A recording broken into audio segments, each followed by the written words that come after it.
પૈસાવાળા ધનવાનના છોકરાને આમ અંદરથી હવા હોય કે મારા બાપ પાસે પૈસો છે ને, મને શું થઈ જવાનું છે.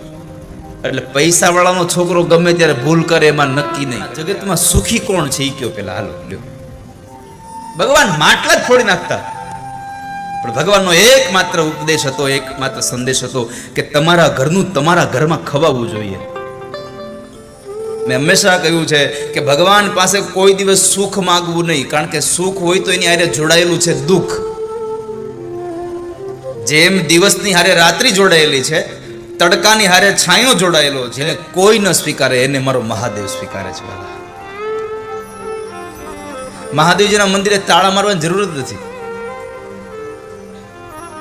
ઘણી વખત આપણે પેપરમાં વાંચીએ છીએ કે ફલાણા માતાજી ત્યાંથી ઘરેણા ચોરી થઈ ગયા. શિવજીના ઘરેણા ચોરી થતા જ નથી. એને ભાડે ત્યાં દહગા વાઘાવી હતી. આપણે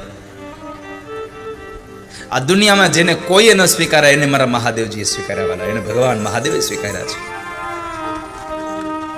અને એટલે જ તો એને કરુણાનો અવતાર કહ્યો છે. ભલે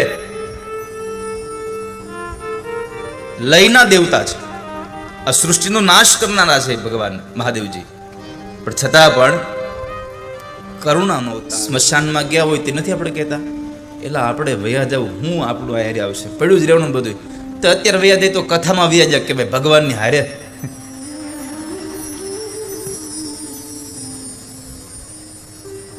અને એવા ભાગ્ય આપણા ક્યાં હોય, કથા સાંભળતા સાંભળતા આપણે નીકળી જઈ વાલા.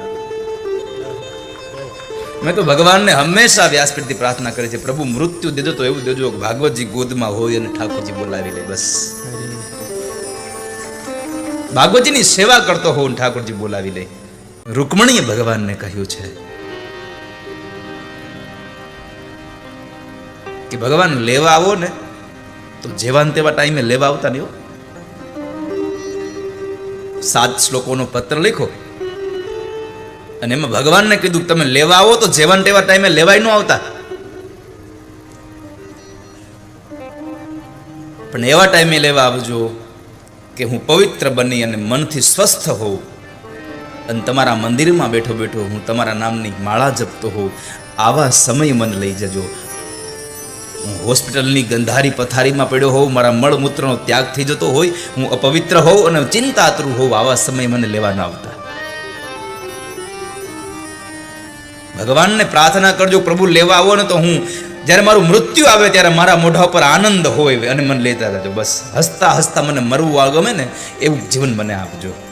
મારું મૃત્યુ હસતા હસતા થાય, ગમે તે સ્થિતિ હોય મારા ચહેરા પર હાસ્ય રહે, આનંદ રહે. અને મેં ઘણી વખત કહ્યું છે ને ફરી વાર ઝાલાવાડને કહું, બાપ આ જગતનો બીજો કોઈ અવાજ કોઈ સાંભળે કે ન સાંભળે મને ખબર નથી, પણ તમારા અંતરમાંથી નીકળેલો આર્તનાદ મારો હરી સાંભળે છે, ભગવાન ઠાકોરજી સાંભળે છે. જિંદગીમાં ગમે તેટલું દુઃખ આવે ને તો 2 હાથવાળા મનુષ્ય પાસે જવું ને એના કરતા ઘરના દરવાજા બંધ કરી અને રૂમમાં બેસીને ભગવાન ઠાકોરજીના મંદિર સામે 2 આંસુડા પાડશો ને મારો ઠાકોરજી વધારે નહીં રડવા દે તમને. ભરોસા સાથે કહું છું, નહીં રડવા દે.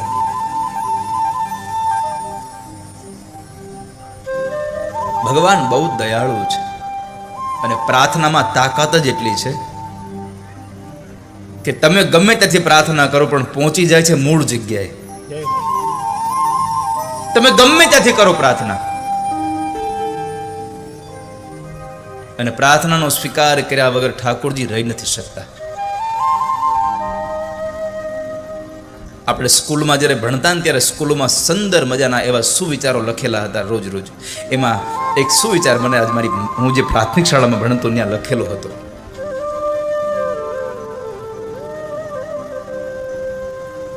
મને મારી પ્રાથમિક શાળાના 2 સુવિચારો યાદ છે હજી. હું જે કેરિયાચાળ પ્રાથમિક શાળામાં ભણતો એના 2 સુવિચારો મને યાદ છે. એક સુવિચાર હતો, ચિંતા ચિતા સમાન છે. ચિંતા ચિતા સમાન છે, એટલે ચિંતા ન કરવી. એ વાક્યને આજે મને સાર્થક થતા લાગ્યું કે ચિંતા કરતા ચિંતન કરવું વધારે હિતાવહ છે. પરમાત્માનું ચિંતન કરીએ. ચિંતા કાપી ન કાર્ય, કોઈ કાર્યની ચિંતા ન કરીએ, બધા જ કાર્યમાં ભગવાનનું ચિંતન કરીએ. અને બીજો સુવિચાર હતો એ કેરિયાચારની પ્રાથમિક શાળાનો, પ્રાર્થના એ પ્રભુનો ખોરાક છે.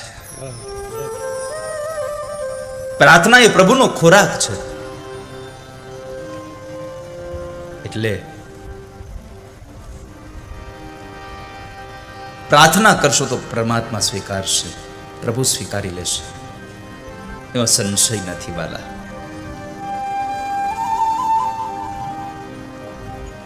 ભગવાન મહાદેવજીએ પ્રાર્થના કરી. ઈશ્વરને પ્રાર્થના ઈશ્વર કરે છે. અહીંયા કવિ રામ ભગતના શબ્દો યાદ આવે, વિશ્વાસુના વિશ્વાસુ, ઓ વિશ્વાસુના વિશ્વાસુ. ભગવાન રામને વિશ્વાસ છે કૃષ્ણ ઉપર, કૃષ્ણને વિશ્વાસ છે રામ ઉપર, અને રામ અને કૃષ્ણને બેયને ભરોસો છે ભગવાન મહાદેવજી ઉપર. એકબીજાના પરસ્પર પૂરકો છે.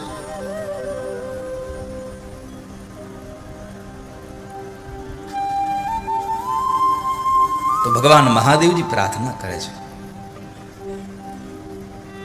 અને કોઈ પણ સંજોગે ભગવાન પ્રાર્થનાઓને સાંભળે છે, એમાં સંશય નથી. એમાં જરાય સંશય નથી.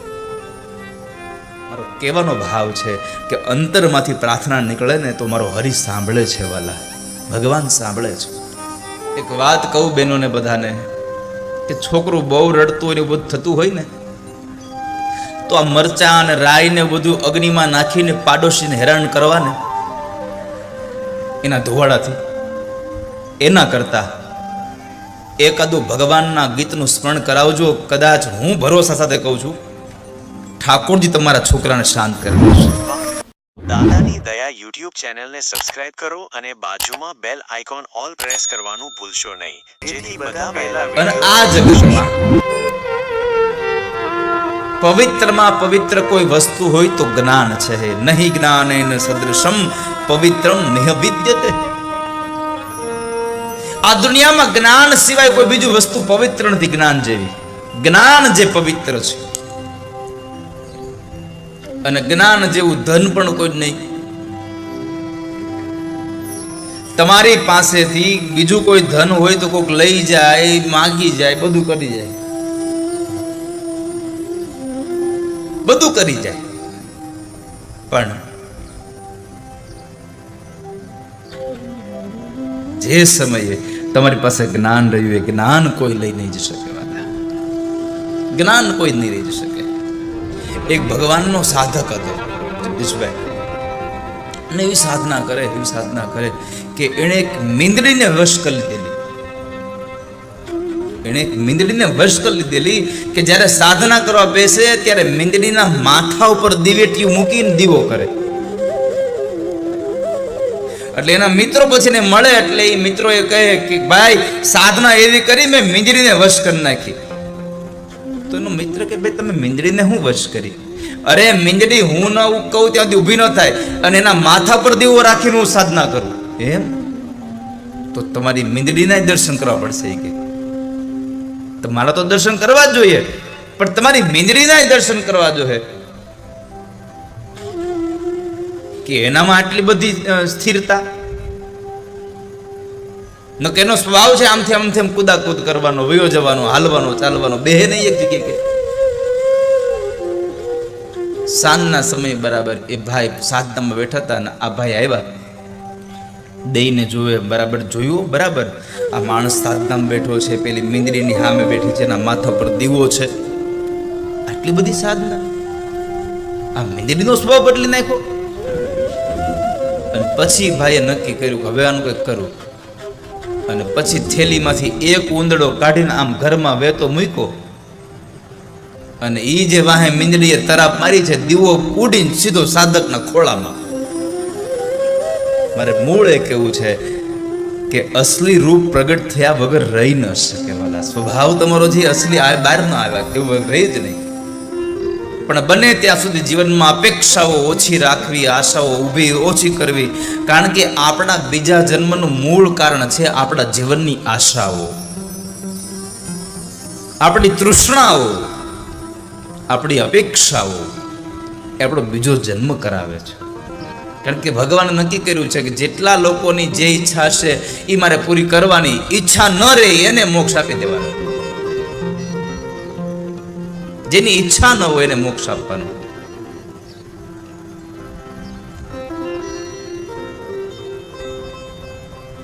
ઈચ્છા બાકી હોય અને શ્વાસ પૂરા થઈ જાય એને મૃત્યુ કહેવાય. ઈચ્છા બાકી હોય અને શ્વાસ પૂરા થઈ જાય એને મૃત્યુ કહેવાય, પણ શ્વાસ બાકી હોય અને ઈચ્છા પૂરી થઈ જાય એને જીવતા મોક્ષ કહેવાય. આ જગતમાં મારા વાલા,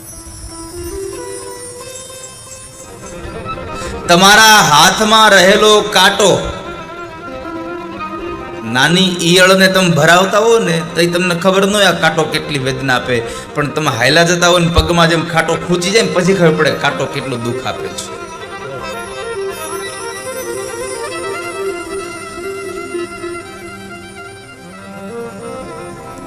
બાળક રાત્રિના સમયે ડરી જતું હોય, વધારે પડતું બીમાર રહેતું હોય,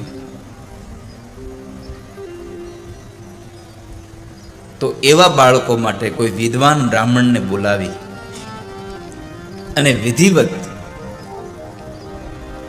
મોરલાના એ પીછાને લઈ, મયુરપંખને લઈ, મસ્તકથી લઈ અને પગના તળિયા સુધી આમ મોર પીછને અડાડતું જવાનું અને બ્રાહ્મણ પાસે પૂતનાષ્ટકના પાઠ કરાવો, તમારા બાળકનું સ્વાસ્થ્ય સારું રહેશે. આવું ભાગવતજીમાં લખ્યું છે. પણ ભગવાનની પૂજા કરતા હોય ત્યારે થોડીક વાતો ધ્યાનમાં રાખવા જેવી છે. યજ્ઞાદિ કર્મમાં બેઠા હોઈએ ત્યારે થોડીક વાતો ધ્યાનમાં રાખવા જેવી છે. ભગવાનને સ્નાન કરાવતા હોય ત્યારે પંચામૃતની ચમચી ભર્યા, દહીં, દૂધ, ઘી, મધ, સાકર બધું ચમચી એ આચમની ભગવાનને સ્પર્શ ન થાય એની કાળજી રાખવી જોઈએ. ઘણા લોકો ભગવાનને સ્નાન કરાવે, જળથી આમ અભિષેક કરી લે અને પછી ભગવાનને બાજુમાં પત્ની બેઠા હોય એ જળ ડેડે, ઓલો ભાઈ સ્નાન કરાવી અને પછી ઊંધા કરીને નિતાર્યા. આવું મેં નજરે જોયું છું. આ બધું જ્યારે હું યજ્ઞાદિ કર્મ કરાવું ત્યારે મેં આવું બધું નજરે જોયેલું છે. આવું ન કરવું વાલા. ભગવાનનું સ્વરૂપ છે. જેમ તમારા ઘરમાં રહેલા 5-7 દિવસના બાળકને તમે સ્નાન કરાવતો અને કેટલી કાળજી રાખો છો, એમ પરમાત્માના સ્વરૂપની કાળજી રાખવી. ભગવાનને સ્નાન કરાવવું, ભગવાનને શૃંગાર કરવો.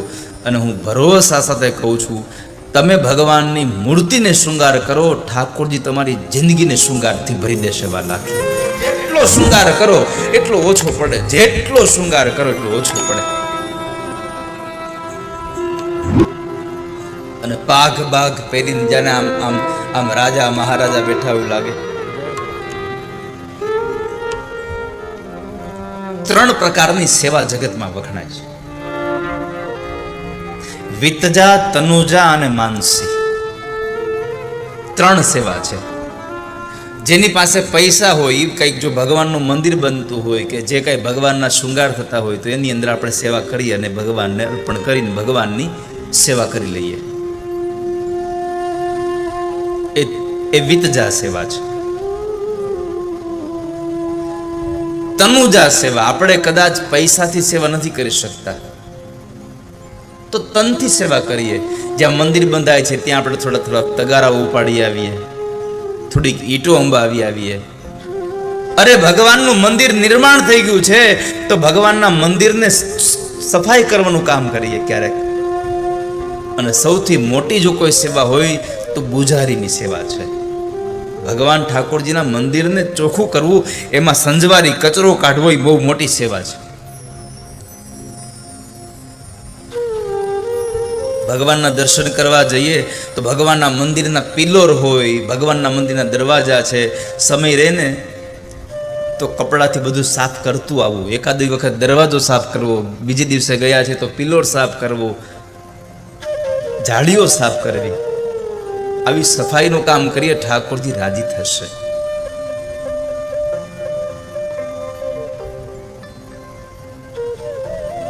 તનથી સેવા થાય તો તનથી કરી લેવી, અને એમ થાય કે માનસી સેવા કરવી છે તો માનસી સેવા કરવી. કરવાનું કાંઈ નહીં તોય બધું આપવાનું માનસી સેવામાં. બધી જ જગ્યાએ લોભ કરજો. જો કે મેં તો ઘણી વખત કહ્યું છે, જીવનમાં લોભ ન કરવો, કરકસર 100% કરો. જીવનમાં તમે 100 વાર કરકસર કરો, પણ લોભ કોઈ દી ન કરવો. કારણ કે કહેવત છે, લોભીનું ધન કોણ ખાય? આ બાજુ અલગ છે, કોણ ખાય? ધુતારા. કેટલા લોકોને ખબર ધુતારા ખાય? લોભીનું ધન ધુતારા ખાય કેટલા લોકોને ખબર છે? હાથ ઊંચો કરો. જેને જેને ખબર છે કે લોભીનું ધન ધુતારા ખાઈ જાય છે. બહુ ઓછા લોકોને ખબર છે લોભીનું ધન ધુતારા ખાય છે. બધાને ખબર છે લોભીનું ધન ધુતારા ખાય. બરાબર છે. એટલું હંગરી મૂક્યું હોય,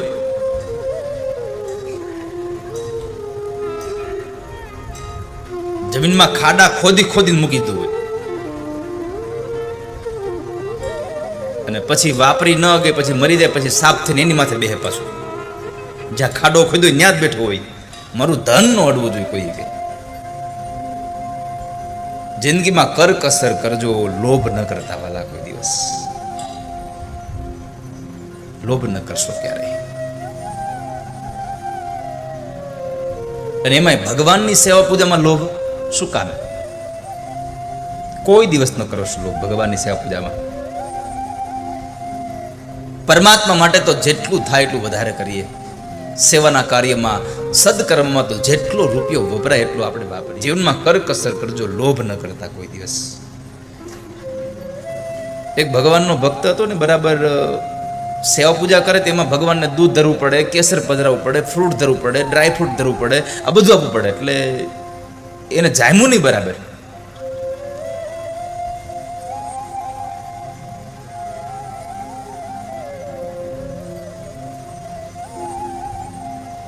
અરે એમાં તો લોભ કરતો હતો, વિશેષ લોભ તો એ કરતો હતો.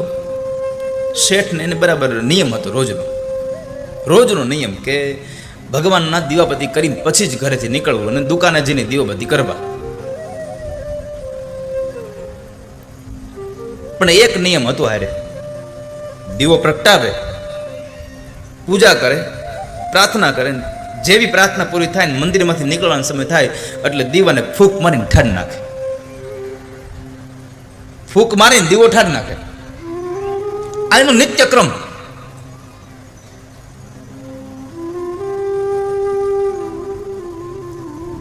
અને એને દુકાન હતી કરિયાણાની, અને આજુબાજુના 2-5 ગામમાંથી લોકો આવીને હટાણું કરી જાય. અને કરિયાણામાં તો દુકાનનો ધંધો હોય એટલે એ બાકી તો દેવું પડે, બધું કઈ રોકડું તો આવે નહીં. સારું છે કથામાં બાકી નથી આવ્યું છે જીતભાઈ, ડાયરામાં હવે હપ્તા ન થયા.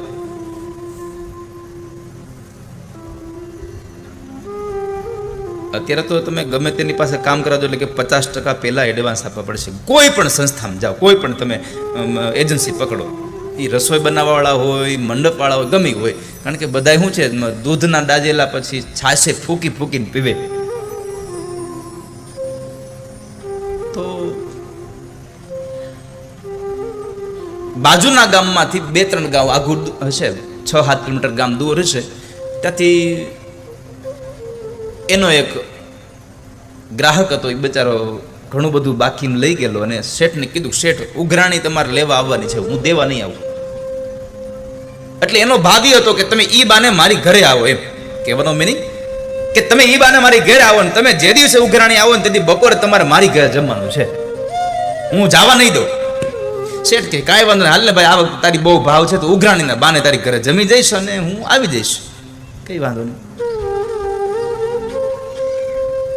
જે દિવસે એને દુકાન બંધ રાખીને જવાનું હતું બપોરા ઉઘરાણીએ, સવારમાં વહેલા ઉઠે, નાહી ધોઈ પરવારી અને મંદિરમાં ગયા. તો મંદિરમાં ઓલો જે દીવો હતો એમાં ઘી થઈ રહેલું હતું અને વાટકો એ દિવેટિયું મોટું જબરું હતું કે 500 ગ્રામ કિલોગ્રામ ઘી હામી જાય.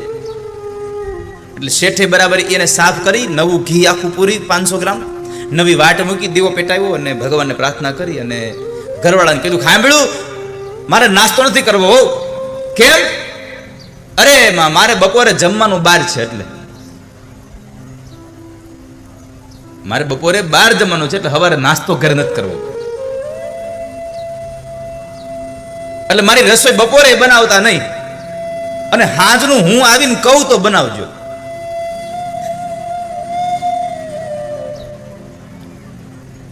એ ભલે વાંધો નહીં. શેઠ ઉઘરાણીએ જાય છે અને પેલાના સમયમાં કઈ વાહન વ્યવસ્થા નહીં હોય એટલે હાલીને જતા હતા. બંડી પહેરેલી, માથે ટોપી, હાથમાં લાકડી ને એક હાથમાં થેલી અને ચપ્પલ પહેરીને શેઠ હાલ્યા જાય. અને આનંદ હતો કે આજ તો બપોરે મારે જમવાનું છે, એટલે ઓલાએ તો હે ને ભજીયા ને લાડવા બનાવ્યા જશે.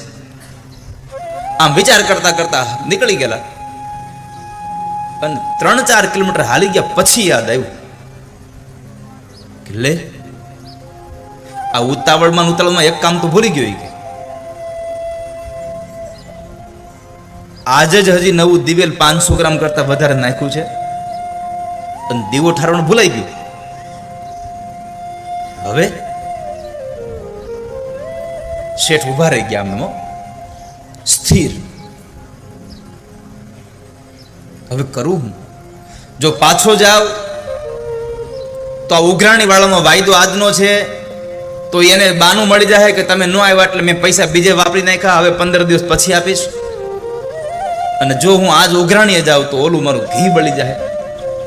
કરું હું? બહુ વિચાર કર્યા પછી નક્કી કર્યું કે 15 દિવસ પૈસા મોડા આવશે ઈ જ ને, પણ ઘી તો હાવ ગાંઠનું ગોપીચંદન જાહે. એટલે 4 કિલોમીટર હાલી ગયેલો શેઠ પાછો આવ્યો અને બપોર હજી ત્યાં થતા હતા, રસોઈની કાંઈ તૈયારી હતી નહીં. એટલે શેઠાણી જોઈ ગયા રસોડામાં, આમ ઓસરીમાંથી, અરે લે, તમે તો કહેતા હતા ને હું બપોરે જમવા નથી આવવાનો, મેં તો રસોઈ નથી માંડી હજી. અરે રસોઈ ન માંડી તો કાંઈ નહીં, એક કામ ભૂલી ગયો એટલે પાછો આવ્યો. 4 કિલોમીટર હાલીને પાછો ગયો તો. તમે 4 કિલોમીટર ગયા ને પાછા આવ્યા, કેમ? શું થયું? અરે આજે જ ઓલું નવું દિવેલ પૂર્યું અને દીવો ઠારવાનું ભૂલી ગયો ઉતાવળોમાં. એ ઘી બળી ન જાય એટલે ઉઘરાણીએ ન ગયો, અડધે પાછો વળી ગયો દીવો ઠારવા હાટું. ઓલી બાઈએ કપાળ પીટ્યું, અરે મારા ફૂટ્યા, મારા ફૂટ્યા ભાઈ.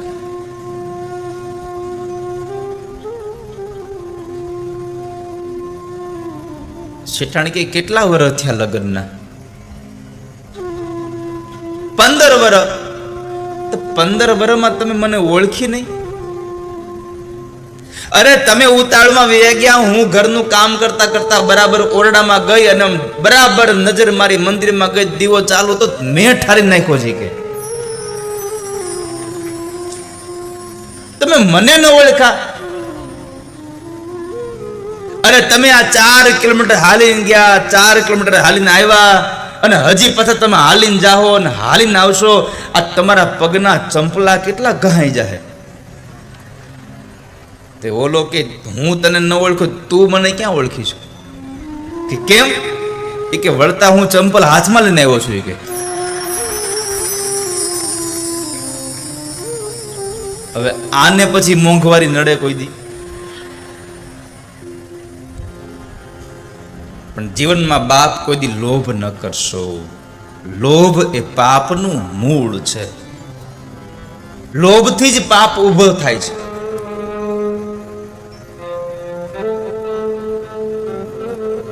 માનસી સેવામાં પરમાત્માની સેવા કરજો, ભગવાનને સ્નાન કરાવજો, ભગવાનને શૃંગાર કરજો, ભગવાનને ભાત ભાતના ભોગ ધરાવજો અને બધું કર્યા પછી આરતી કરજો. આરતી કર્યા પછી ભગવાન ઠાકોરજીને પૂછજો સામે ચાલીને, હો અરે તમને ગીત ગાતા આવડે તો ગીત ગાજો, અને આવડતું હોય તો એકાદું નૃત્ય ભગવાનની સામું કરી લેજો. હું ભરોસા સાથે કહું છું કે કનૈયાની સામે નાચ્યા હશો, ભગવાનના દરબારમાં નાચ્યો હશો, જિંદગીમાં કોઈ માણાની સામે નાચવું નહીં પડે તમારે. એકવાર ભગવાનની સામે નાચી લ્યો, ઈશ્વરની સામે નાચી લ્યો. કારણ મામે વંશો જીવ લોકે જીવ ભૂત સનાતન. ભગવાન એમ કહે છે કે આ બધા જ મારા સ્વરૂપ છે, તો મારા માટે તમે કૃષ્ણ છો, મારા માટે તમે રામ છો, મારા માટે તમે શિવ છો. આ કેટલા બધા ભગવાનના સ્વરૂપ બેઠા છો. તો ભગવાને કહ્યું છે કે અમુક ઉંમર થાય ને એટલે ભોગને લાત પાટું મારી દેવું. આપણે નથી કહેતા ભાઈ એ વસ્તુને તો મેં ઠેબે મારી દીધું. એટલે અમુક વસ્તુને ઉંમર થાય એટલે ભોગને શાંતિ આપી દેવી. મોઢામાં દાંત ન હોય ને પછી રામજી મંદિરે બેઠા બેઠા ને કહેવાય નહીં હવે તો મેં ચણાનું શાક મૂકી દીધું, છૂટી ગયું, છોડવું પડ્યું છે. પણ અમુક ઉંમર હોય અને છતાં પણ ભોગ વૃત્તિ નીકળી જાય તો બરાબર છે. બસ જીવનમાં એટલું કરીએ, આપણા જીવનમાં છૂટી જાય ને કાંઈ એના કરતા છોડી દેવામાં મજા છે વાલા. છૂટી જાય એના કરતા છોડી દેવામાં મજા છે. અને સામેથી જ્યારે છોડશો ને ત્યારે એનો આનંદ તમને વિશેષ હશે. મેં હંમેશા કહ્યું છે કે તમારું કહેલું સમાજ ઉપર ત્યારે જ જ્યારે પ્રભાવ પડે કે જ્યારે એનું આચરણ તમારામાં હોય. એનું આચરણ તમારામાં હોય. મેં ઘણી વાર વાત કરી છે દિનેશભાઈ કે હું વારંવાર કહેતો હોઉં કે અહીંયાથી મા બાપની સાથે રહેવાય, મા બાપને આપણે અલગ ન થવું જોઈએ. હવે હું આ બધી વાતો કરતો હોઉં અને હું અહીંથી કહેતો હોઉં કે માવા ન ખાવા જઈને હું પછી ઉતારે જઈને પાનની પિચકારી માર્યા કરતો હોઉં તો સમાજમાં અસર ન થાય એની. મારામાં જે આચરણ છે એ આચરણને હું જ્યારે તમારામાં કહેતો હોઉં ત્યારે હું એક ભાવ સાથે વર્ણવતો હોઉં, એક જવાબદાર સાથે કહેતો હોઉં, એટલે એની અસર આપણી અંદર પડે છે. હું આટલા નવયુવાનોને નિર્વ્યસની બનાવું. જ્યારે હું કોઈના ઘરે પધરામણી માંગ્યો હોઉં તો મેં ચોખ્ખું કીધું હોય કે તમે ન આપી શકો તો દક્ષિણા ન આપો મને, પણ દક્ષિણામાં એટલું તો આપો કે તમારામાં રહેલું વ્યસન છોડી દો. બસ મેં કેટલાય લોકોને વ્યસન મુક્ત કર્યા છે. મને પધરામણીનું કહેવા આવે ને જ્યારે મને લાગે કે આના મોઢામાં કંઈક માવો પાન માવો ખાવાની ટેવ છે એટલે એટલું જ કહું તારી ઘરે પધરામણી આવું પણ દક્ષિણા હું કહું એ આપવી પડે. એટલે મને પૂછે દાદા તમે કયો દક્ષિણા આપી દેવું, હાલો ને. મેં કીધું નહીં આપી આવ્યો. અરે આપી દેશું, તમારાથી બીજું શું વધારે હોય. મેં કીધું બોલ્યો હોય તો ફરતો નહીં. તો કે નહીં ફરવું. પછી હું કહું તારી ઘરે તું કે તે દિવસે હું પધરામણી કરવા માટે આવવા તૈયાર છું, પણ તું તારા મોઢામાં રહેલું વ્યસન છોડી દે એકવાર વાલા. દાદાની દયા YouTube ચેનલ કારણ કે આપણા આ વ્યસનોએ આપણા નવયુવાનોને હાવ માયકાંગલા કરી નાખ્યા. પહેલા વિડિયો તમે જોઈ શકો.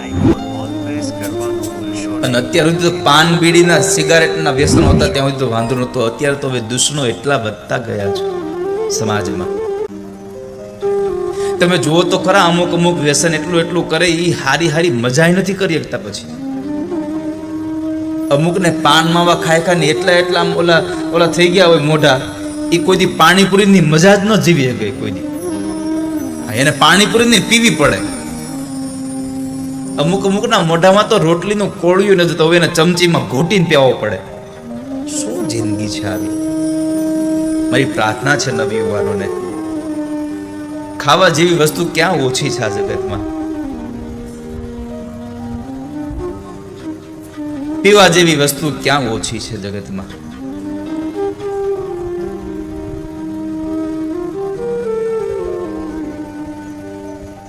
વ્યસન છોડજો જીવનમાંથી, કારણ કે આ દુનિયામાં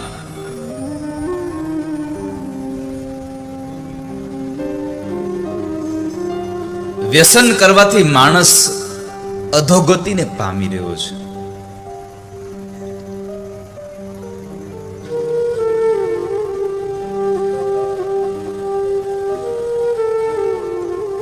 તમે તમારી આંખને બંધ કરીને એટલું વિચારજો કે આ જગતમાં મારી જરૂર કોને છે. આ જગતમાં મારી જરૂર કોને છે? સૌથી વધારે જરૂર આપણા પરિવારને છે.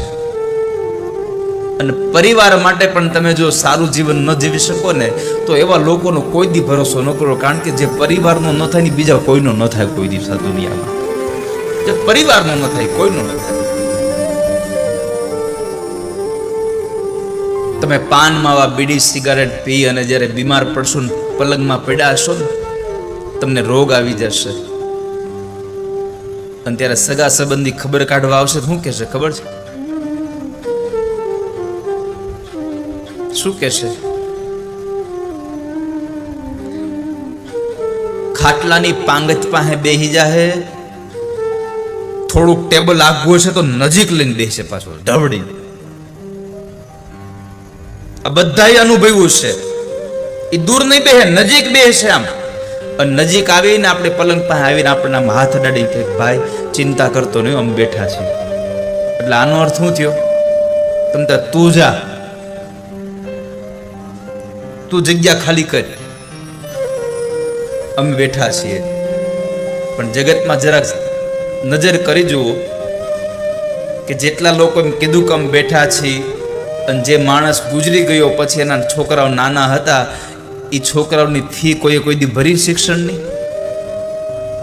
એના ઘરમાં કોઈ દી અનાજ નાખ્યું? આપણે હોઈએ ત્યાં સુધી બધા આપણને હિંમત આપે છે, ધરપત આપે છે. આપણા વયા ગયા પછી આપણા સમાજને કોઈ 10,000નું કરિયાણું નથી નાખી દેતું. માટે તમારી જરૂર તમારા પરિવારને છે. માટે જીવન સારું જીવજો વાલા, સારું જીવન જીવજો. ભગવાનના ગોકુળમાં રહ્યા ને ત્યાં સુધીના 5 નિયમો હતા ભગવાનના. 5 નિયમ હતા ભગવાનના. પહેલો નિયમ હતો કે 11 વર્ષનો ન થાવ ત્યાં સુધી ગોકુળ છોડીને બહાર ન જાવ. ભગવાન ગોકુળથી મથુરા ગયા 11 વર્ષ ને 52 દિવસ હતા ભગવાનના. બીજો નિયમ હતો ભગવાનનો, હું મારા માથાના વાળ નહીં ઉતરાવું. ભગવાનની મોટી મોટી ઝુલ્ફો હતી.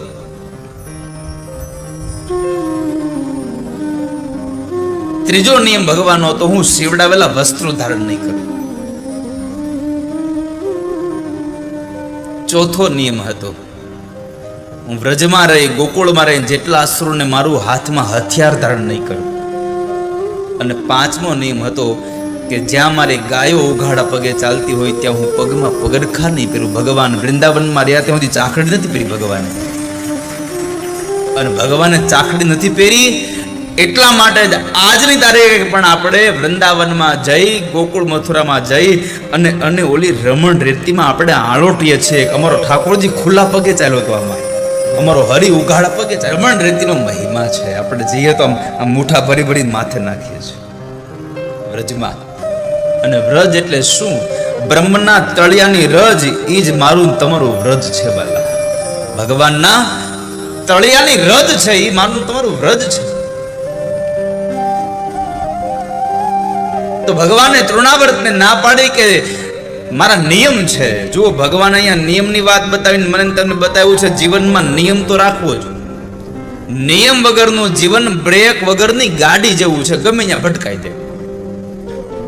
જીવનમાં નિયમ હોવો જોઈએ સારામાં સારો. સવારમાં ઉઠીને સ્નાનાદિ કર્મ કરીને ભગવાનનું સ્તવન કર્યા વગર હું ઘરની બહાર નહીં નીકળું.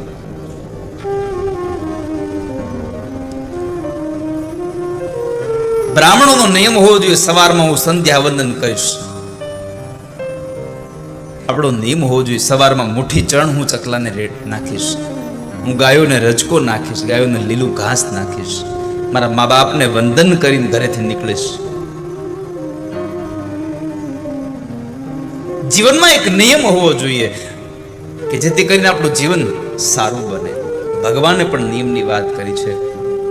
તો જીવનમાં એક નિયમ લેજો. બીજો કાંઈ નિયમ લઈ ન શકો તો કાંઈ નહીં, એટલું તો લેજો કે રોજ સવારમાં એક દામોદર સ્તોત્રનો પાઠ કરીશું અમારા ઘરમાં. અને એકવાર ઘરમાં દામોદર સ્તોત્રના પાઠ કરવાનો નિયમ કરો, પછી તમને ખબર પડશે કે દામોદર સ્તોત્રના પાઠની તાકાત કેટલી છે તમારા ઘરમાં, એનું ફળ કેટલું છે. ભગવાનના નામકરણ સંસ્કારની લીલા કરી પછી માં યશોદાએ પ્રશ્ન કર્યો, બાબા જુઓ ને મારો છોકરો ભણશે?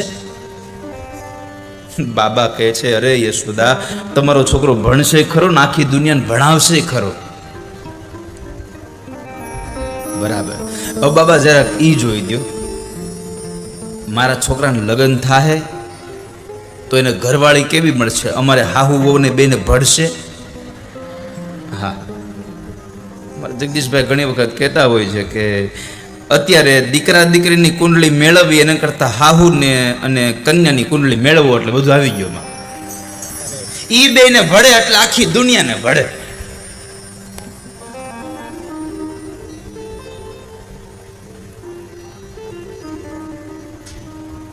પણ મારે દરેક સાસુને એટલી પ્રાર્થના કરવી છે, જિંદગીમાં સાસુ ન થવું, ક્યારે સાચું થવું, જિંદગીમાં સાચું થવું, સાસુ ન થવું. કારણ કે જો સાસુ સાસુ થવાનું છોડી દે અને વહુ વહુ થવાનું મૂકી દે એટલે જિંદગીમાં કોઈ દી ઘરમાં કંકાસ ન થાય. વાલા, મારી હાહુ કે હું કામ મને કાંઈ. અને હાહુ માને યાદ રાખવું, તમારું કરેલું તમારા બાજુના ઘરે વગોળ આવે. હો,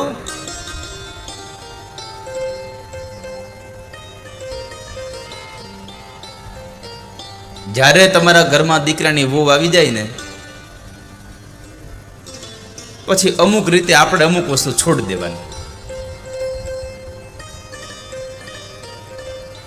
દીકરાની વહુ પાડોશમાં બેહવા જાય અને ન્યા જઈને એમ ન કહે ને, ભગવાને ક્યાં મને આવી હાહુ આપી, આવું જીવન જીવવાનું. પણ હાહુ હાહુ ન થાય ને તો એને મજા ન આવે. જ્યાં સુધી દીકરાની વહુને ધખે નહીં ને ત્યાં સુધી ને પેટનો ગોળો બેહે નહીં. વહુને વહુ કહેતા જ નથી, મારી દીકરી છે એમ કહે છે.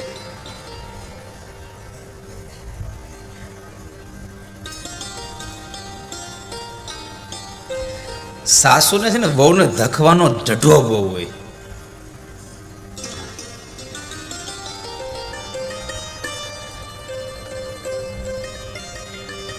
હરખ પદોડી હોય હાહુ, એને ધખીલ ને પછી એને મજા આવી જાય. એકવાર એક સાસુમાને ગામડાના છોકરાના લગ્ન શહેરમાં થયા. ગામડાના છોકરાના લગ્ન શહેરમાં થયા જયરામભાઈ.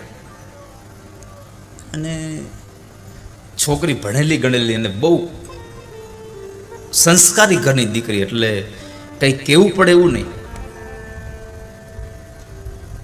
લગ્ન થઈને આવ્યા, આવતાની સાથે જ દીકરીએ ઘરનું કામ સંભાળી લીધું. સવારમાં વહેલી ઉઠી જાય, પોતાનું કાર્ય કરી, ભગવાનની સેવા પૂજા કરી, અને સાસુબા ઉઠે એટલે એના કપડાય બાથરૂમમાં હોય ને સાસુમાને ગરમ પાણીની ડોલે આવી ગઈ હોય એટલે સાસુ સીધા જ નાવા બેસી જાય. જેવા નાઈને નીકળે એટલે પૂજાની થાળી તૈયાર હોય. બા પૂજા કરી લ્યો, પૂજા કરી લે એટલે નાસ્તો તૈયાર હોય. બા નાસ્તો કરી લ્યો, અને નાસ્તો તૈયાર થઈ જાય એટલે બાને સીધી જ ઓલી નાની એવી થેલી પકડાવી, લ્યો બા એકાદ કલાક મંદિરે તમે જઈ આવો, તમારે અહીંયા નિરાત. અને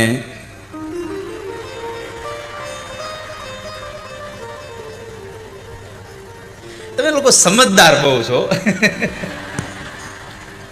જયદેવ ઝાલાવાડ સમજદાર બહુ છે.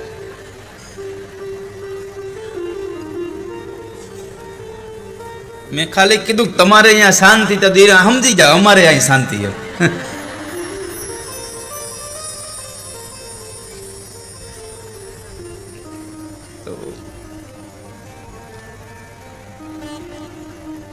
પછી તો ગામડામાં તો આપણે અહીંયા રાતે દૂધ મેળવીએ ને સવારમાં ગોરસમાંથી એને છાશ બનાવવાની હોય, માખણ ઉતારવાનું હોય. એટલે 15-20 દિવસ 25 દિવસ ગયા. આ બાજુને પંખા બંધ કરી દો. હા, 15-20 દિવસ ગયા.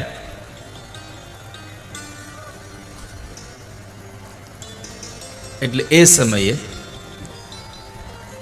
સાસુમાએ કીધું કે વહુ બટા, તો દીકરી કીધું હા બા,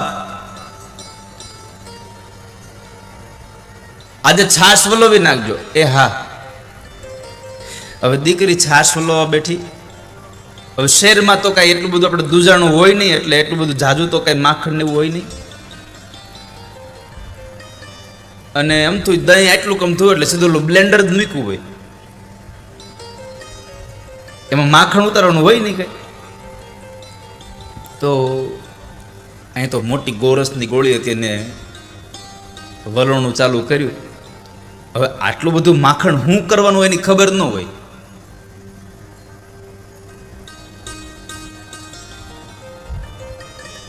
એટલે દીકરીએ અવાજ કરી કીધું, બા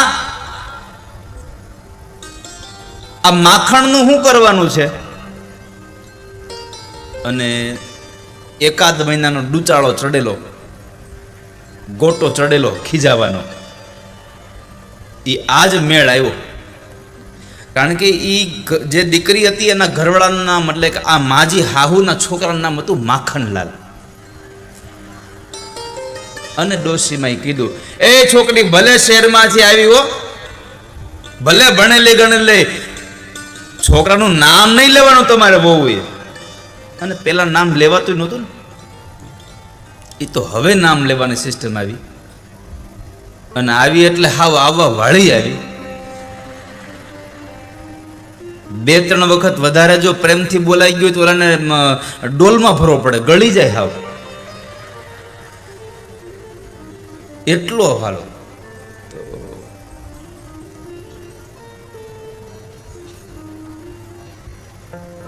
બિચારી છોકરી કે મને આવું તો હતું નહીં કાંઈ, પણ કાંઈ વાંધો નહીં, સાસુમાં ભલે ખીજાઈ લીધું.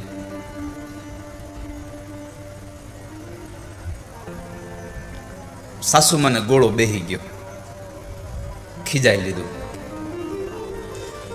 2-5 દિવસ ગયા તો વળી પાછું ગોરસ ઉતરાનો વારો આવ્યો. એટલે હવે પૂછવાનું તો હતું જ પાછું. સવારમાં ગોરસને વલોવ્યું અને માખણ થયું ત્યારે એટલે સીધો અવાજ કર્યો, બા એ બા. એટલે બાએ કીધું, શું છે? આ તમારા દીકરા ગોળીમાં તરે છે, કાઢું કે તરવા દઉં? માજી કે આય માથાની મળી છો હામે.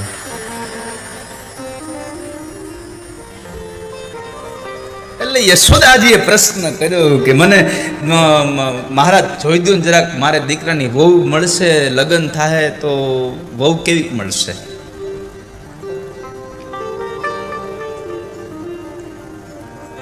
લગ્ન થાય કે નહીં થાય?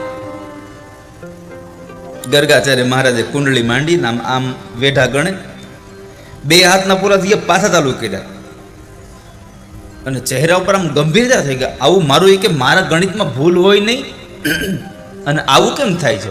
એટલે યશોદાજી પ્રશ્ન કર્યો કે બાબા કેમ મારા છોકરાને લગ્ન નથી? અરે યશોદા ઉભારો છે, પણ કંઈક આંકડો કંઈક મેળ નથી બેસતો કે. અને અંતે ગર્ગાચાર્ય મહારાજ કીધું કે યશોદા તમારા છોકરાને લગ્ન થાય, પણ એક નહીં તો 16,108 લગ્ન થાય તમારા છોકરાના. એ કે આટલા બધા? પણ ગર્ગાચાર્ય મહારાજે કીધું કે યશોદા ચિંતા ન કરતા, તમારો છોકરો બધાને પરણશે ને બધાને નિભાવશે પણ ખરો. આખી દુનિયાના લગ્ન ભગવાન હારે થઈ રહ્યા છે મારા વાલા. આપણું છેલ્લું લગ્ન તો પરમાત્મા હારે જ થવાનું છે અને ભગવાન જ આપણને નિભાવી રહ્યા છે. ત્યાર પછી ભગવાનની બાળ સહજ લીલાઓ છે કે ભગવાન ચાલતા શીખે, આંગણામાં રમવા જાય, શેરીમાં રમવા જાય. અને ભગવાને મિત્રો માટે એક મંડળ સ્થાપ્યું, ઓલા મનસુખા માટે. ભગવાન બધાને પૂછતા હતા, એટલે તારું નામ હું, તારું નામ હું? તો બધા મિત્રોને ઓળખાણ આપે, મારું નામ શ્રીદામો, મારું નામ સ્તોક, મારું નામ મધુમંગલ. એમાં એક હાવ પટલો એવો હતો, એને ભગવાન પૂછ્યું તારું નામ? એટલે એ કે મારું નામ મનસુખો. ભગવાન હસી હસી ઊંધા પડી ગયા. એલા નથી મનનું સુખ, નથી તનનું સુખ. તારી માં ખાવા નથી આપતી? આપે છે ને, તો થોડુંક દહીં ખા, દૂધ ખા, માખણ ખા, ઘી ઉપાડ અને મારી જેવો થા. એટલે મનસુખો કે કનૈયા તારી ઘરે બહુ બધા દૂજાણા છે, મારી ઘરે દૂજાણું નથી. અરે તારી ત્યાં ન હોય તો બાજુવાળાને માગી આવવાનું હોય કે. પણ કનૈયા માગ્યું કેટલા દિવસ આપે કોઈ? અરે મનસુખા, માગ્યું ન આપે તો છેલ્લે બાકી ચોરી આવવાનું પણ ખાવાનું તો ખરું જ. મનસુખો કે તારી કનૈયા આ વાત બહુ હારી હો. એ કે કેમ? એ કે હું ગોપીના ઘરમાં ચોરી કરવા જાઉં, જો ગોપીના હાથમાં આવી જાય ને ગોપી એક ધબો મારે તો મારું તો ન્યાન્યા નસ્તું તેમ કેશું થઈ જાય. તને બહુ ચિંતા હોય તો તું ચોરી કરીને. ભગવાન કે છે હાલ હું ચોરી કરું તારા માટે. ભગવાને મિત્રો માટે એક મંડળ બનાવ્યું, ચોર્ય વિદ્યા પ્રસારણ મંડળ.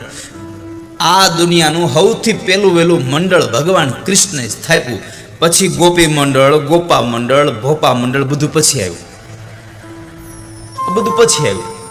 પહેલું વહેલું ભગવાને મંડળ સ્થાપ્યું. અને એમાં મંડળનો એક મંત્ર હતો, અફલમ કફલમ. અફલમ કફલમ એક મંત્ર હતો. અને ગામમાં એટલું વેગવંતું કામ કર્યું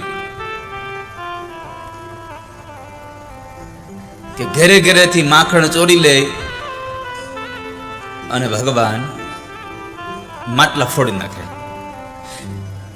એ જ ગોપીના ઘરમાં માખણ ભગવાન લેવા જતા, જે ગોપી પોતાના ઘરનું માખણ મથુરા વેચી આવતી હતી. ભગવાનનો એક સંદેશો બહુ સારો હતો. ઘણા લોકો મને કહેતા હોય તમે ભગવાન ચોરી કરે એવી વાત કરો છો, કેટલા અંશે વ્યાજબી છે કે? અને હું કહું બરાબર છે.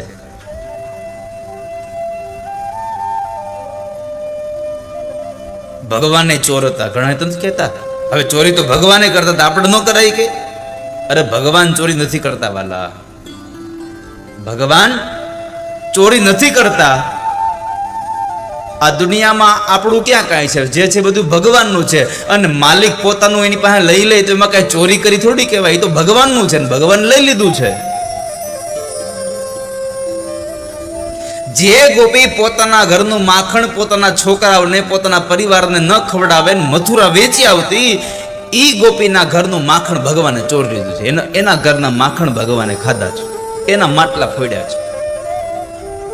ગોપીએ બધી ભગવાનને ભેગી મળી યશોદાને એક વખત તો ફરિયાદ કરવા દઈ કે યશોદા, તારા લાલાને સંભળાવ્યું ને, હવે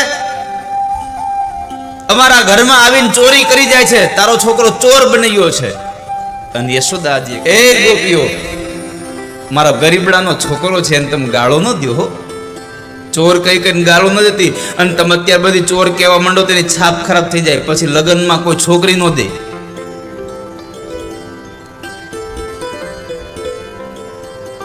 એક ગોપી કહે છે મારા ઘરમાંથી માખણ ચોર લીધું. બીજી ગોપી કહે છે મારા ઘરમાં છોકરાને ચીટલા ભરાવીને રડીને વયો જાય છે. એક ગોપી કે મારા ઘરની અંદર વાછડા છોડી મૂકે છે ગાય દોવા પહેલા, પછી વાછડા બધું દૂધ પી જાય, મારા છોકરા ભૂખ્યા રહે છે. એક પછી એક ગોપી અવાજ કરે. કનૈયાને બોલે, કીધું કનૈયા તું આવું કરે છે? જો માં, આ ગોપી એમ કે છે કે એના ઘરનું મેં માખણ ખાધું, તો એનો છોકરો એના ઘરમાંથી માખણ લઈ આવીને આપે, તમે હું કામ ના પાડીએ કે? બીજી વાત, આ ગોપી એમ કહે છે કે મેં વાછડું છોડી નાખ્યું, તો એમાં થયું એવું કે હું આયલો આવતો તો વાછડું માં કરતું હતું કે, એટલે મને એમ કે એની માં પાસે જવું છે, મેં છોડી મૂક્યું. અને ત્રીજી વાત, માં તે એમ કહ્યું કે આ છોકરાને હું રડાવું છું. તો સાંભળ, તે મને નહોતું કીધું અચ્છે બચ્ચે બહુ સોતે નહીં, બહુ હોવાથી સંસ્કાર હારા ન આવે તે નહોતું કીધું. તો મને એમ થયું કે આના સંસ્કાર હારા નહીં આવે, એટલે મેં એને ઉઠાડી દીધો. મેં ખોટું શું કર્યું એમાં? માએ ઓળ લીધા, વારી જાઓ લલ્લા તુજ પર વારી જાઓ કે. ગોપીઓને કહે તમારા છોકરાનું ધ્યાન મારો છોકરો રાખે, અને તમે ઉપરામણ આ તમે ફરિયાદ લઈને આવ્યો છો. આજ ફરિયાદ લઈને આવ્યું જ્યારે હવે મારો છોકરો રંગે હાથ પકડે ને તઈ આવજો, ખબરદાર આવ્યું છો જાઓ. બધી ગોપી બિચારી વહી ગઈ. યમુના કિનારે આવીને બધી ગોપીઓ પોતપોતાની વ્યથા કરે છે કે મેં મારા ઘરમાં માખણ લટકાવ્યું, પાણીની થાળી ભરી, નીચે હું હુતી તોય માખણ ચોરી ગયો કે. એક ગોપી કહે છે મારા ઘરમાંથી લાડુ ચોરી ગયો. હવે તારા ઘરમાં લાડુ કેમ લઈ ગયો? એ કહે છે હું લાડુ બનાવતી હતી, મારા છોકરાને એને રોતા રોતા મોકલ્યો ઘરના આંગણે. મારો છોકરો રડતો હતો ત્યાં એ પોતે આવ્યો એટલે હું ત્યાં બેઠી હતી મેં એને કીધું કે મારા આમ ધ્યાન રાખજે પ્રેસ કરવાનું ભૂલશો નહીં હું છોકરાને શાંત કરવા ગઈ જોઈ શકો ત્યાં વાહેથી બધા લાડવા ચોરી બેહી ગયો કે પણ મહાપુરુષ એમ કહે છે ભગવાને લાડુ નહોતા ચોર્યા ભગવાને ચિત્ત ચોર્યું હતું ગોપીનું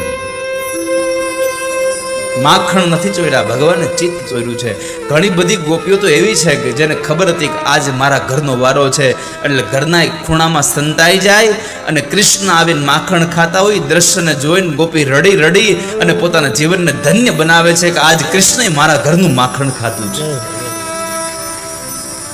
મારા ઘરનું માખણ ખાધું એમાં એક આ બધી ગોપીઓ વાતો કરે એમાં પ્રભાવતી હતી એક ગોપી પ્રભાવતી કઈ ગોપી હતી તો ઈ ગોપી જરા આકરા સ્વભાવની હમણાં નવા લગ્ન થયેલા છે એટલે ઈ ગોપીઓને ખીજાણી કે તમે હાવ માયક આંગલ્યું છો એટલે આવે તમારા ઘરમાં બાકી આવે મારા ઘરમાં લે ખબર પડે કેમ માખણ ખવાય છે અને ગોપીઓ સ્વીકાર્યું ખરું હો કે બધાયના ઘરમાં જાય છે એના ઘરમાં નથી જતો કોઈ દી એટલે હાંજે બધી ગોપીઓ ઘરે આવી એના છોકરાઓને કીધું તમે બધા અમારા ઘરમાં આવો છો ઓલી પ્રભાવતીની ઘરે જાઓ તો ખબર પડે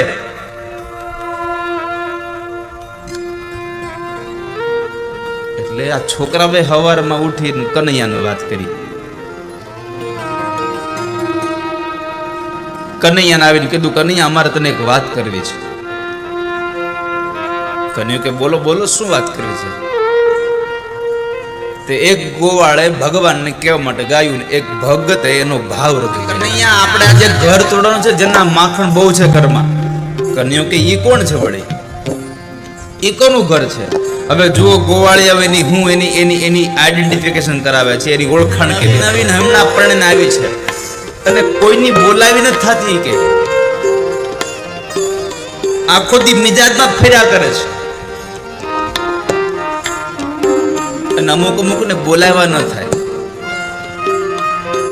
નારદજીએ કહ્યું છે ભાગવતના મહાત્મ્યના પદ્મ પુરાણમાં આ જગતનો લોકો આળસુ થશે આ જગતનો લોકો ક્રોધી બનશે કોમી બનશે કામી બનશે અને આ જગતના માણસનો સ્વભાવ હાવ બદલાઈ જાય કળિયુગમાં માણસનો સ્વભાવ બદલાઈ ગયો હાવ એક સમય હતો કે આપણે જેને ઓળખતા ન હોય ને એને કહેતા રામ રામ ભાઈ રામ રામ અને અજાણ્યો માણસ હોય તો ઘરે ચા પીવા લઈને જતા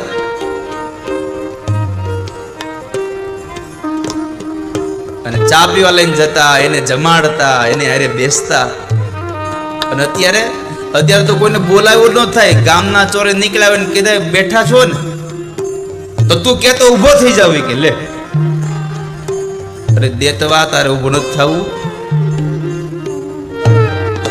ગામમાં નીકળ્યો એમ છોકરાને લઈને આપણે પૂછીએ આ બાબો તમારો ના તમારો તમે લઈ જાવ અરે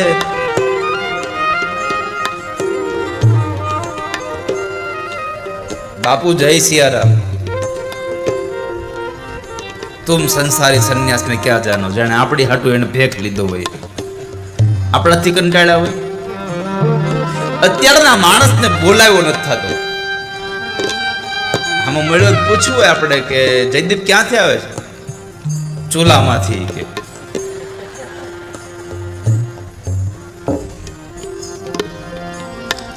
દાદાની દયા યુટ્યુબ ચેનલને સબસ્ક્રાઇબ કરો અને બાજુમાં બેલ આઇકોન ઓલ પ્રેસ કરવાનું ભૂલશો નહીં જેથી બધા પહેલા વિડીયો તમે જોઈ શકો કનૈયો કહે છે પણ લાવ ગોવાળિયા જાવું ક્યારે ના ઘરમાં એ કે બધી વ્યવસ્થા થઈ ગઈ છે કનૈયો કહે છે લાવ ઘરમાં વયા દે બરાબર છે પણ એ માખણ ક્યાં મૂકી આપણને થોડી ખબર હોય એક ગોવાળિયો આવ્યો આગળ આવી પડ્યો એ કનૈયા એ ચિંતા તું કરે માં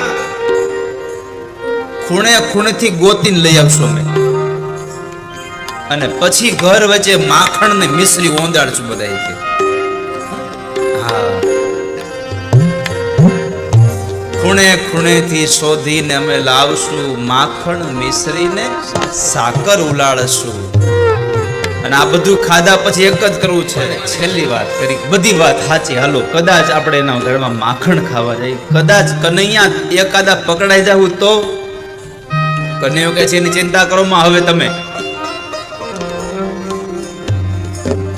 એમ ખબર પડે કે આમથી ગોપી આવે છે એટલે એક જ કામ કરવાનું. એટલે કનૈયાએ કહ્યું જાઓ જોઈ આવો, હાલો જાઓ, એના જ ઘરનું માખણ ખવાત તો. અને ભગવાન બધા ગયા હો લઈને. ઘરની અંદર જઈને માખણ ખાધું, કૂતરા, બિલાડા, વાંદરા, પોપટ બધાને ખવડાવ્યું. એક કનૈયાના મિત્રે કીધું કનૈયા માખણ તો બહુ વધ્યું, આનું શું કરવાનું? તો ભગવાન કહે છે કામ કરો, ગોપી હમણાં કામમાંથી નવરે થતી નથી, આમ જો એના ઘરની ગાય ઉછળી ગઈ છે, લીપણ કરી દો. કે હવે ભગવાને કીધું કે એના ઘરની ગાય ઉછળી ગઈ છે, લીપણ કરી દો. હવે કનૈયાની હારે રહી એના મિત્રો એવા હતા એ ઘરમાં લીપણ ન કર્યું, એને ઉમરામાં કર્યું, દરવાજાની પાછળ. અને પછી દરવાજો બંધ કરીને રહ્યા ગયા. ગોપી તો પાણી ભરીને આવી, 2-5 બેડા હતા એટલે માથે 2-3 એટલા નીચું તો જોવાય નહીં. એમ સાંકળ ઉતારી ધક્કો માર્યો અને બરાબર પગ મૂક્યો.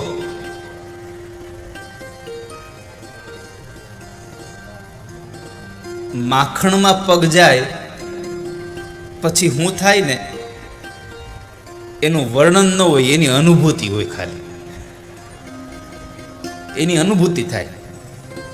એ ગોપી સીધી હામી દિવાલે.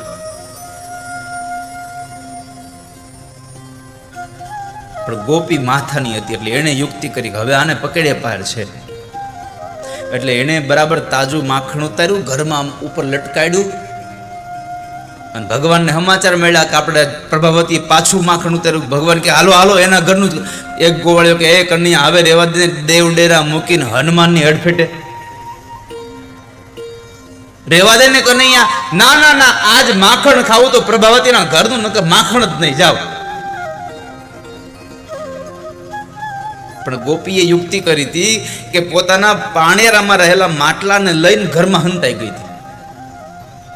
અને આ લોકોનો એક જ નિયમ હતો કે માટલા જો પાણેરામાં ન હોય એટલે સમજવાનું કે પાણી ભરવા ગઈ છે. એટલે અહીંયા ગોવાળે કીધું પાણી ભરવા ગઈ છે. આખા ગામના છોકરા લઈને ભગવાન અંદર આવ્યા, આખું ઘર ભરાઈ ગયું, આખું ઘર ભરાઈ ગયું. અને બન્યું એવું, ઉપર માખણ હતું, ઉતારવા હે નથી.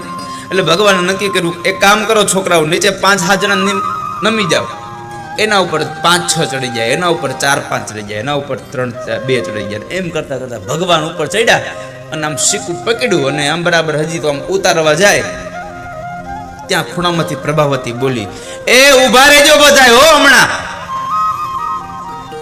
અને પ્રભાવતીનો અવાજ સાંભળે પછી ત્યાં ઉભા રહે ખરા કોઈ? જેટલા લોકો નીચે ને માં બધા દોડી દોડી ભાગી ગયા. ભગવાન ઓલું શીકું પકડીને લટકી ગયા અમને.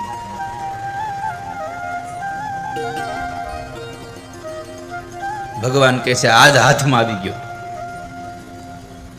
એટલે ભગવાને ગોપી બૂમા બૂમ કરે. ઘણા દિવસથી યશોદા માનતી નથી, લાવ આજે એને રંગે હાથ બતાવું, જો તારો છોકરો મારા ઘરમાં ચોરી કરતા મેં પકડ્યો, આમ છે ને તેમ છે ને, કોઈની વાત માનતી નથી. કનૈયો કહે છે ગોપી આજની ઘડીને કાલનો દી હવે તારા ઘરમાં આવે બીજો, બસ આ છેલ્લી ને પહેલી વાર તારા ઘરનું માખણ હતું, હવે નહીં આવું, જા. ગોપી કે એક ઈ વાત નહીં, આજ તને મૂકું નહીં ને, હમણાં યશોદાને બોલાય આવું. ભગવાને કહ્યું તાર મને માર ખવડાવો છે? અરે હા તને માર ખવડાવો છે, કાળિયા કોઈની વાત નથી માનતો. પણ અત્યારે ભગવાન કઈ બોલ્યા નહીં. કાળિયો કીધો ને, ભગવાન કઈ બોલ્યા નહીં, કારણ કે અત્યારે નકુચામાં આંગળી હતી, અત્યારે કઈ બોલ્યા નહીં, કઈ વાંધો નહીં. અરે ગોપી સાંભળ સાંભળ સાંભળ, તારે મને માર ખવડાવો છે, તું યશોદાને અહીંયા લઈ આવે, એના કરતા એક કામ કર ને, તું મને નીચે ઉતાર અને તું મને જ ત્યાં લઈ જાય, માર ખવડાવી, તારા મનની પૂરી થઈ જાય ઈચ્છા. ભગવાન નક્કી કર્યું તું નીચે ઉતારે ને તો હજી કઈક રસ્તો મળે, નીચે ઉતારે તો માર્ગ મળી જાય. એટલે પ્રભાવતી થઈ વાત સાચી છો, યશોદાને બોલાવવા જાઓ ને અહીંયા આવે ને કેટલી વાર લાગે. લાવ આને ભગવાનને નીચે ઉતાર્યા અને બાવડું કચ કચાવીને પકડ્યું અને ઉપાડ્યા ભગવાનને. જેમ ઓલો સ્કૂલે ભણવા બેહારેલો છોકરો ભણવા જાતો ન હોય ને કેમ ઢવડીને લઈ જાય,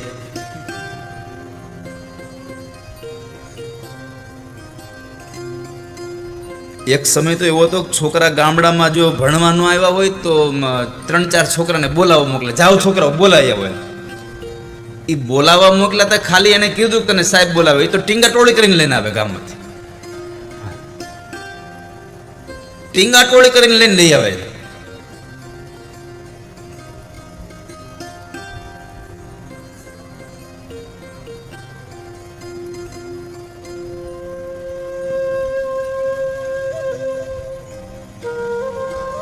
બાવડું પકડીને ઉપાડ્યો કૃષ્ણને. ઘરની આંગણાની બહાર નીકળે એટલે પહેલાના સમયમાં રિવાજ હતો લાજ કાઢવાનો. ઘૂમટો તાણી લીધો, લઈને જાય છે. હજી તો ઘરનું આંગણું એનું વટીને ખૂણો ત્યાં તો આખા ગામના છોકરાની ફોજ ભેગી પડી ગઈ. થોડુંક દૂર આયલા ત્યાં કને કીધું ગોપી હાથ મૂકી દે ને. ના હો તું ભાગી જા. અરે નહીં ભાગું ભાઈ હવે. ના ના ના તું ભાગી જા. અરે પણ તને એવું હોય તો હાલે મારો બીજો હાથ પકડી લે. હું નહીં ભાગું, તને કીધું તો ખરું. એટલે ગોપીને થયું કે બરાબર છે. હાથ મૂકો, બીજો હાથ પકડ્યો અને લઈને જાય. આજ તને યશોદા પાસે માર નો ખડાવ તો મને કહેજે. બહુ તોફાન કરશો. જેટલા લોકો ગામમાં હામાં મળે બધા દાંત કાઢે એના કે આને યશોદા પાસે માર ખવડાવવા હું કામ લઈ જતી હશે. કારણ કે ઘટના એવી ઘટી હતી, ભગવાને એનો હાથ મૂકીને બીજો હાથ આપ્યો ને, એ ભગવાને એનો હાથ નતો આપ્યો, એ પ્રભાવતીના દેરનો હાથ પકડાઈ દો ભગવાને. હવે એના દેરને ઢળીને લીધા હતી અને કહેતી તને યશોદા પાસે માર ખવડાવો. હવે કેવું લાગે એના દેરને યશોદા પાસે માર ખવડાવવાનો? ભગવાન તો દોડીને યશોદાની ગોદમાં બેસી ગયા અગાઉ જઈને અને માને આમ ગાલામાં હાથ મારીને કહે છે, માં હું તારો દીકરો કે નહીં? માં કે આ તને શું થયું? તું પેલા કે હું તારો છોકરો કે નહીં? અરે હા લાલા બેટા તું મારો જ દીકરો છો તો તને મારી માથે ભરોસો છે? અરે હોય જ ને મારા દીકરા. માએ વળી માથે હાથ ફેરવ્યો, ગાળે કપાળે ચુંબન કર્યું, હોય જ ને દીકરા. તો માં સાચું કહું, આ ગોપીઓ મને બહુ હેરાન કરે છે. હું કોઈને કાંઈ તોફાન નથી કરતો, કોઈના ઘરમાં ચોરી નથી કરતો, તોય મને બધી ગોપીઓ ચોર ચોરી કહે છે. હા બેટા મને ખબર. એમાં તું મને એ કે આજ કોઈ ગોપી તને એમ કે મારો તારો છોકરો મારા ઘરમાં ચોરી કરવા આવ્યો, તું વાત માન ખરી? ખોળામાં બેઠેલા ભગવાનના માથા ઉપર હાથ મૂકીને કહે છે કે લાલા, આજ કોઈ ગોપી તારા ફરિયાદ કરવા આવે, તું તો મારી ગોદમાં બેઠો છો, અને કોઈ ફરિયાદ કરવા આવે ને તો એને એવી શિખામણ આપી દઉં, એવી શીખ પઢાવી દઉં, જિંદગીમાં તારી હામું ન જોવે. કને કે હા બસ તો મારી માં સાચી કે આવું કરતો બરાબર. કે ભગવાને એટલું સુંદર મજાનું પ્લેટફોર્મ તૈયાર કરી નાખ્યું. ત્યાં માને આમ થયું કે આ કોઈ દી કઈ તોફાન જ કરતો. અને ત્યાં ગોપી પ્રભાવતી આંગણામાં આવીને છોકરા ભર્યા આખા ગામના આંગણામાં. અને પ્રભાવતી અવાજ કર્યો, એ યશોદા બહાર આવ, તારા છોકરાને રંગે હાથ પકડીને લાવી છું. કોઈની વાત નહોતી માનતી. કન્યું કે લે માં તને કીધું ત્યાં તો આવી હોતે. આ તો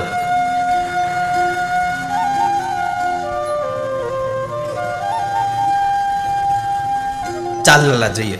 ભગવાનનો હાથ પકડીને માં યશોદા લઈને આવે છે. બરાબર ઓસરીના કોરે ઉભા રહ્યા.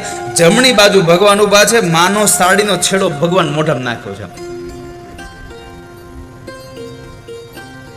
એટલે યશોદાએ કીધું, એ ગોપી અવાજ ઓછો કર, રાડું ઓછી પાડ અને ઘૂમટો ઉગાડી નાખ. નંદરાય ઘરમાં નથી. એક હાથથી કનૈયાને મૂકો નહીં, આમ પકડી રાખો આમ, અને એક હાથે આમ ઊંચું કર્યું, જ્યાં જુએ તો યશોદા ને બાજુમાં કનૈયું. ગોપીની આંખો ફાટી ગયા, ન્યા ક્યાં? આ તો અહીંયા છે ને. અહીંયા જોવે તો એનો દેર.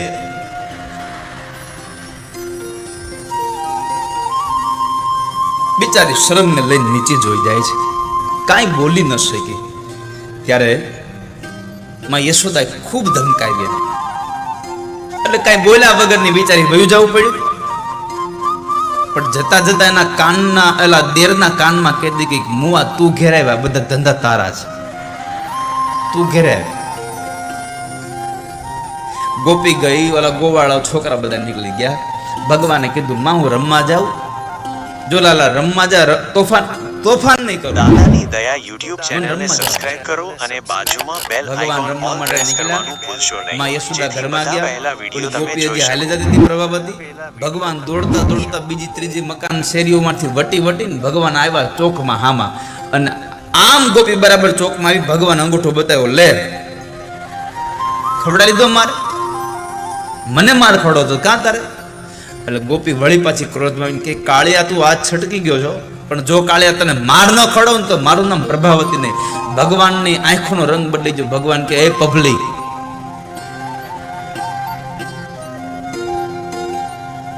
આજ મારો હાથ પકડીને મારી માં પાસે મારી ફરિયાદ કરવા આવી, તારા દેરનો હાથ પકડાયો છે, પણ જિંદગીમાં હવે ભૂલ ન કરતી, મારો હાથ પકડીને ફરિયાદ કરવાની. અને હવે જો બીજી વાર ભૂલ કરીને તો આજ તારા દેરનો હાથ પકડાયો તો બીજી વાર તારા ધણીનો હાથ પકડાઈ દે, પછી કેતી નહીં કે. હવે તમે કલ્પના કરો, ધણી નામ ઢવડીને લઈ જતી હોય, હાલ યશોદા પાસે માર ખવડો, હાલ યશોદા પાસે માર ખવડો. શું અદ્ભુત લીલા છે મારા. તો કરો, હજારો વર્ષ પહેલા ઘટી ચૂકેલી આ બધી જ લીલાઓને આપણે હજારો વર્ષ ફરી ખાલી ગાઈએ છીએ અને સાંભળીએ છીએ, અને આટલો આનંદ મળે છે. તો જેટલા જીવાત્માઓ ભગવાન કૃષ્ણની હારે વૃંદાવનમાં લીલા કરી હશે, કેટલા સૌભાગ્યશાળી જીવાત્મા હશે, કેટલો આનંદ કર્યો છે ને. જે ગોવાળિયા ભગવાનની હારે ચોરી કરવા ગયા છે, જે ગોપીઓના માખણ તોડ્યા છે, ભગવાન વચમાં તો ગિરોળી લઈ આવ્યા હતા. હા, મથુરાના માર્ગે ભગવાન ઓલા ઝાડમાં હંતાઈ જાય, અને જે ગોપી બરાબર લઈને નીકળે માખણ, જે ગોપી દૂધ વેચવા જતી હોય, ભગવાન આમ કરી પથ્થરો મારે, માટલું ફૂટી જાય અને ગોપી આખી દૂધથી નવરાઈ જાય. એટલે ભગવાન ઉપર બેઠા બેઠા બોલે, પય સ્નાનમ સમર્પયામિ કે ભગવાન માટલા જ ફોડી નાખતા. પણ ભગવાનનો એકમાત્ર ઉપદેશ હતો, એકમાત્ર સંદેશ હતો કે તમારા ઘરનું તમારા ઘરમાં ખવાવું જોઈએ. તમે મથુરાના એના સૈનિકોને આ તમારા ઘરનું દૂધ માખણ ખવડાવી અને પહેલવાન બનાવો, એના કરતા તમારા ઘરને મજબૂત બનાવો. વેચવા પહેલા વહેંચવાનું શીખો. વેચવું હોય ને એની પહેલા વહેંચતા શીખો, અને વહેંચતા વધે ને તો વેચવું. પહેલાના સમયમાં આપણે પડોશમાં ગામમાંથી આપણને છાશ એમને આપતા હતા, હવે તો એ બંધ થઈ ગયા, કારણ કે હાંડો 30 નો થઈ ગયો. ગામડે છાશ ઉઘરાવા આવે ને 30 રૂપિયાનો હાંડો થઈ ગયો. પેલા તો છાશ દૂધ લેતા ને એની ઘરે છાશ મફતમાં મળતી, હવે બધું બંધ થઈ ગયું. જો કે હવે તો કોઈને દૂધાણા જ નથી ગમતા. તો ભગવાનની આવી અદ્ભુત લીલાઓ આપણને અતિશય આનંદ આપી રહી છે. ભગવાનની લીલાઓનું રહસ્ય સમાયેલું છે. ભગવાન લીલાઓ કરીને બધાએ ગોપીઓનું મન પોતાની અંદર લઈ રહ્યા છે. પછી ભગવાને એકવાર માટી ખાધી ને માટીમાં ભગવાને વળી પાછા દાઉજી દાદાએ આવીને કહ્યું, કનૈયો માટી ખાય છે માં. અને માએ ભગવાનને બોલાવ્યા કહ્યું, લાલા માટી ખાધી? ભગવાન કહે છે, ના હમ બક્ષિતવાન, મેં માટી નથી ખાધી. એટલે માં કહે છે, આ તારા મિત્રો બધા કહે છે તે ખાધી છે અને તું ના પાડશો, મોઢું બતાવ્યા. ભગવાને મોઢું ખોલ્યું અને ભગવાનને ફરી પાછા માં યશોદાને 14 બ્રહ્માંડના દર્શન કરાવ્યા. 14 બ્રહ્માંડના દર્શન કરાવ્યા. માને મોહ થઈ ગયો કે આ તો મારો દીકરો નહીં, બ્રહ્મ છે. અને આ જગતમાં ભગવાને ફરી પાછી માયા ઓઢાડી. આ દુનિયામાં 3 પ્રકારની માયા છે: સ્વજન મોહિની માયા, વિમુખજન મોહિની માયા અને સ્વમોહિની માયા. 3 પ્રકારની માયાઓ છે જગતમાં. ભગવાનના ભક્તો એ ભગવાનના સ્વજનો છે, એના સગા સંબંધી છે. એક ભગવાનથી જે દૂર થયો છે, જે નાસ્તિક માણસ છે, એ વિમુખજન મોહિની માયા. અને સ્વમોહિની માયા એટલે સ્વયં ભગવાન જેમાં મોહ પામી ગયા, એ માયાની વાત છે. ભગવાન શેમાં મોહ પામી ગયા? રાધાજીમાં. વતમાં ક્યાંય રાધાજીનું નામ ઉલ્લેખ નથી આપ્યો, એને ગોપી જ કહી છે. યશોદાને ગોપી જ કીધા છે.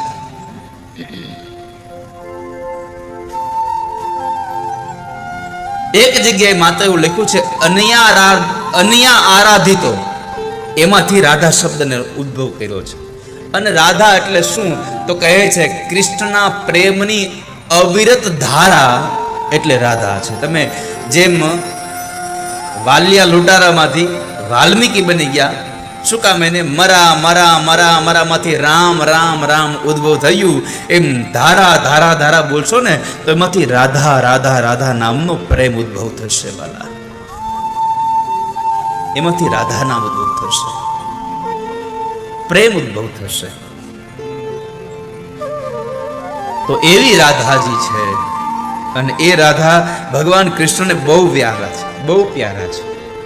ભગવાનને બીજું કઈ ભાવતું નથી રાધાના નામ સિવાય. આ વિશ્વ એક ઘર છે, એમાં પણ આપણું આ મનુષ્ય શરીર ઈ એક ઘર છે, એમાં પણ હૃદય ઈ ઘર છે. ઘરમાં ઘર, એમાં ઘર, એટલે કે આ હૃદય વિશ્વમાં, વિશ્વરૂપી ઘરમાં આ મનુષ્ય રૂપી શરીર ઘર રૂપી વરસે.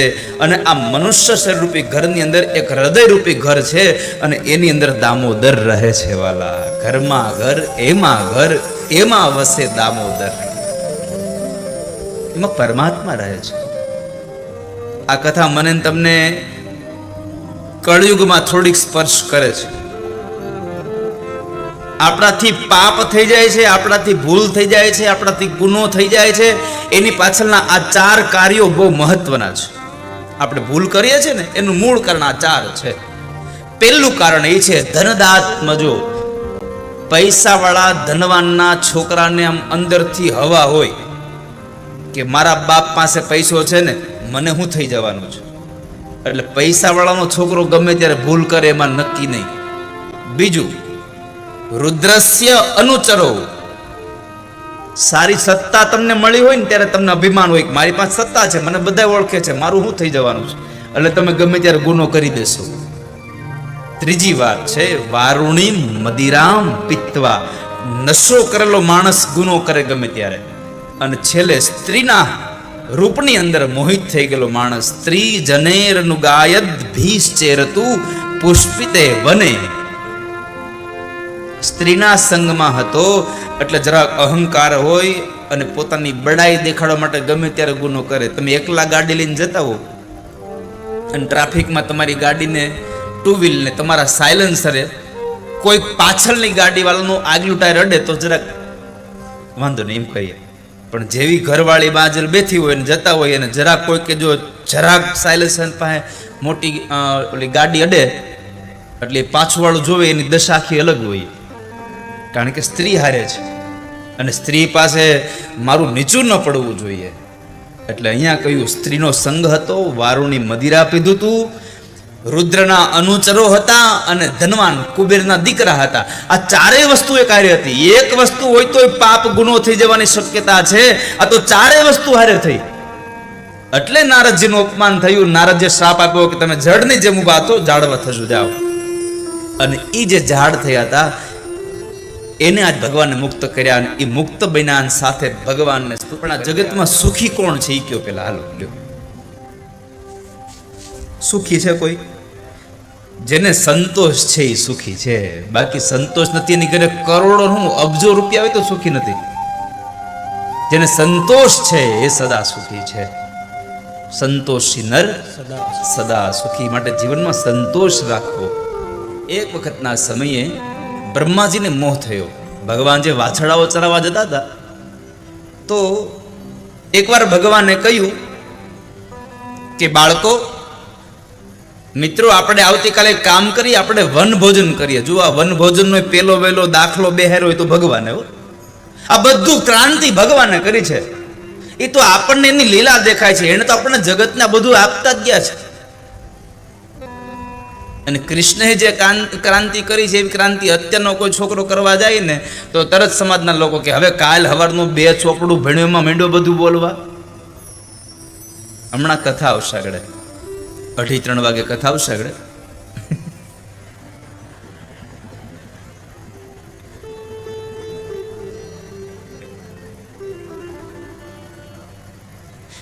મને આનંદ એ વાતનો છે કે સવારમાં તમે આટલા વહેલા આવી ગયા હોય, હું બપોરે ગમે એટલા વાગે છૂટા કરું, તમે કોઈ ઊભા નહીં થતા. એ છે. અંધશ્રદ્ધાને તોડવા માટે ખૂબ પ્રયત્ન કરજો, પણ કાળજી રાખજો કે અંધશ્રદ્ધાને તોડવામાં આપણી મૂળ શ્રદ્ધા ખંડાઈ ન જાય. બસ આપણી મૂળ શ્રદ્ધા તૂટી ન જવી જોઈએ. દાદાની દયા યુટ્યુબ ચેનલને સબસ્ક્રાઇબ કરો અને બાજુમાં બેલ આઇકોન ઓલ પ્રેસ કરવાનું ભૂલશો નહીં, જેથી બધા પહેલા વિડીયો તમે જોઈ શકો.